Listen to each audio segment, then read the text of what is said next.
பட்டாசு ஆலை விபத்துகளில் உயிரிழக்கும் தொழிலாளர்களுக்கு வழங்கும் நிவாரணத் தொகையை உயர்த்தி வழங்க வேண்டும் என்று விஜய பிரபாகரன் வலியுறுத்தியுள்ளார்.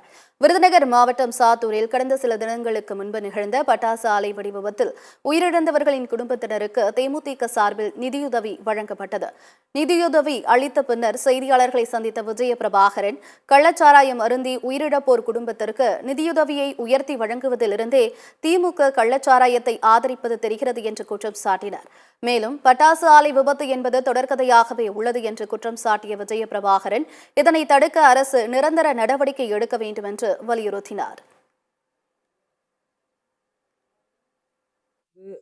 இதே மாதிரி பாதிப்புகள் தொடர்ந்து விருதுநகர் மாவட்டம் முழுவதும், சாத்தூர், விருதுநகர், சிவகாசி பகுதி முழுவதும் பட்டாசு தொழிற்சாலையில் ஒர்க் பண்ணுறவங்க எல்லாருமே ஆக்சிடென்ட்ல பாதிக்கிறாங்க, உயிரிழக்கிறாங்க. இது ஒரு நிரந்தர தீர்வு கவர்மெண்ட் கொடுக்கணும். ஏன்னா இறந்ததுக்கு அப்புறம் அவங்களுக்கு நிதி வழங்குறது சந்தோஷமான ஒரு விஷயமா இருந்தாலும் அது அது எவ்வளோ நாளுக்கு அது பயன்படும். ஒரு உயிர் இழப்பது என்பது ஒரு சாதாரண விஷயம் ஒரு குடும்பத்தில். அது எவ்வளோ அவங்களுக்கு குடும்பத்தில் பாதிக்கும்.